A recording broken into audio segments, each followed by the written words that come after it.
तारीख 26 दिसंबर 2003, जगह ऑस्ट्रेलिया का मेलबर्न क्रिकेट ग्राउंड। इसी तारीख को आज से लगभग 18 साल पहले भारत और ऑस्ट्रेलिया की टीम के बीच मेलबर्न में एक टेस्ट मैच खेला गया, जिसे कंगारू टीम ने बड़े ही आसानी से जीत लिया।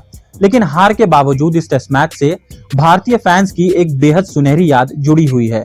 इसी टेस्ट मैच में भारतीय क्रिकेट इतिहास के सबसे विस्फोटक बल्लेबाज वीरेंद्र सहवाग ने उस वक्त की सबसे मजबूत टीम ऑस्ट्रेलिया को अपनी आक्रामक बल्लेबाजी से घुटनों पर ला दिया था। वो खिलाड़ी जो टेस्ट क्रिकेट को भी वनडे के अंदाज में खेलता था, जिसका टेस्ट क्रिकेट में स्ट्राइक रेट लगभग 84 का था। 26 दिसंबर 2003 को खेले गए सीरीज के इस तीसरे टेस्ट मैच में भारतीय टीम के कप्तान सौरव गांगुली ने टॉस जीतकर पहले बल्लेबाजी करने का फैसला किया। सीरीज शुरू होने से पहले किसी ने भी ये नहीं सोचा था कि सौरव गांगुली के नेतृत्व में भारतीय टीम ऑस्ट्रेलिया की सरजमी पर इतना शानदार प्रदर्शन करेगी।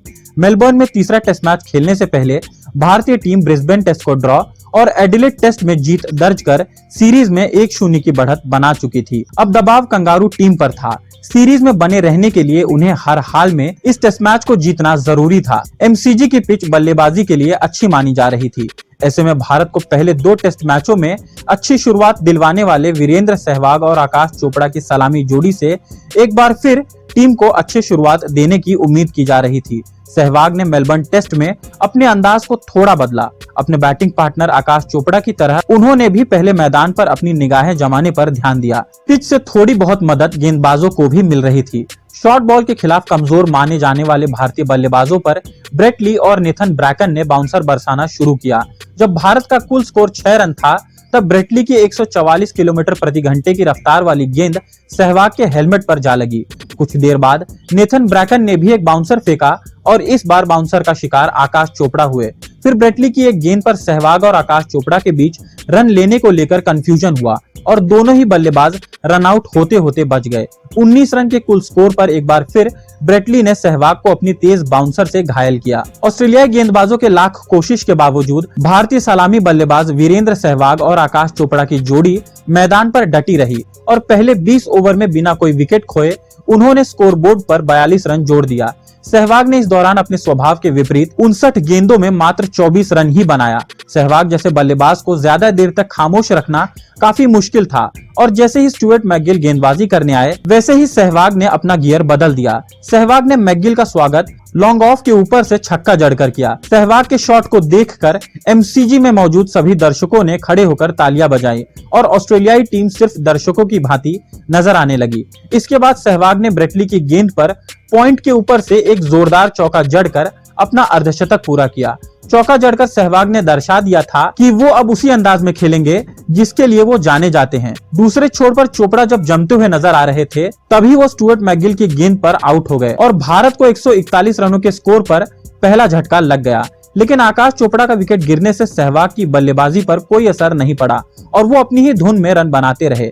जब सहवाग 99 के स्कोर पर पहुंचे, तब उन्होंने ब्रैड विलियम की गेंद पर मिड विकेट की तरफ चौका जड़कर अपने टेस्ट करियर का 5वां शतक पूरा किया और जश्न मनाने लगे। सहवाग का ये शतक उन आलोचकों को जवाब था जो कहते थे कि सहवाग विदेशों में फ्लॉप हैं। शतक जड़ने के बाद भी सहवाग ऑस्ट्रेलियाई गेंदबाजों पर कहर बनकर टूटते रहे। इसी दौरान स्टीव वॉ ने गेंदबाजी का आक्रमण संभाला। सहवाग ने वॉ की गेंद पर लॉन्ग ऑफ पर एक और छक्का ठोक दिया।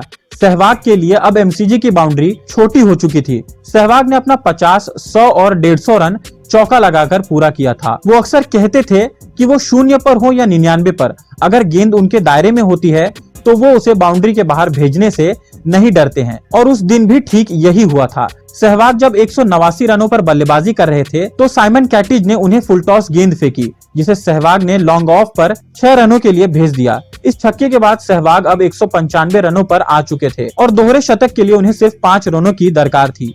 कैटिज ने अगले गेंद पर फिर से फुल टॉस फेंका और सहवाग ने फिर से गेंद को हवा में खेल दिया, लेकिन इस बार गेंद बाउंड्री के बाहर न जाकर फील्डर के हाथों में चली गई और सहवाग की पारी का अंत हो गया। सहवाग 233 गेंदों पर 195 रन बनाकर आउट हो गए और अपने करियर के पहले दोहरे शतक से मात्र 5 रनों से चूक गए। ऑस्ट्रेलियाई टीम को इसी विकेट की दरकार थी और सहवाग के आउट होते ही भारत की पारी लड़खड़ा गई। जब सहवाग आउट हुए तो भारत का स्कोर 3 विकेट के नुकसान पर 311 रन था। इसके बाद भारत ने अपने अगले 7 विकेट महज 55 रन पर गंवा दिया। भारत की पूरी पारी 366 रन पर सिमट गई। इसके जवाब में ऑस्ट्रेलिया ने अपनी पहली पारी में मैथ्यू हेडन के 136 और रिकी पॉन्टिंग के 257 रन की बदौलत 558 रन का विशाल स्कोर खड़ा कर दिया था। दूसरी पारी में भारत की शुरुआत अच्छी नहीं रही। वीरेंद्र सहवाग और आकाश चोपड़ा सस्ते में आउट हो गए। इसके बाद राहुल द्रविड़ और सौरव गांगुली ने मिलकर कुछ संघर्ष जरूर किया, लेकिन वो भी भारत को मुसीबत से बाहर नहीं निकाल पाए। अंत में भारत की दूसरी पारी 286 रनों पर सिमट गई और ऑस्ट्रेलिया को मात्र 95 रनों का लक्ष्य मिला। ऑस्ट्रेलिया ने इस लक्ष्य को आसानी से हासिल कर लिया और मुकाबले को 9 विकेट से जीत लिया। इस जीत के साथ ऑस्ट्रेलिया ने सीरीज में 1-1 से बराबरी कर ली। सहवाग की 195 रनों की ये पारी उनके टेस्ट मैचों में बड़े स्कोर खड़े करने की भूख की एक झलक थी। इसके कुछ महीनों बाद उन्होंने पाकिस्तान के खिलाफ मुल्तान में तिहरा शतक जड़ा। इस तिहरे शतक के साथ ही वो टेस्ट मैचों में तिहरा शतक बनाने वाले पहले भारतीय बल्लेबाज बने। तो ये थी वीरेंद्र सहवाग द्वारा मेलबर्न में खेली गई 195 रनों की ताबड़तोड़ पारी की पूरी कहानी। ये वीडियो अगर आपको पसंद आई हो तो इसे लाइक और शेयर जरूर करें। चैनल पर अगर आप नए हैं तो हमारे चैनल को सब्सक्राइब भी करें ताकि आने वाली वीडियोस का नोटिफिकेशन आपको मिलता रहे। दोस्तों, मिलते हैं अगली वीडियो में एक और नई कहानी के साथ। तब तक के लिए नमस्कार।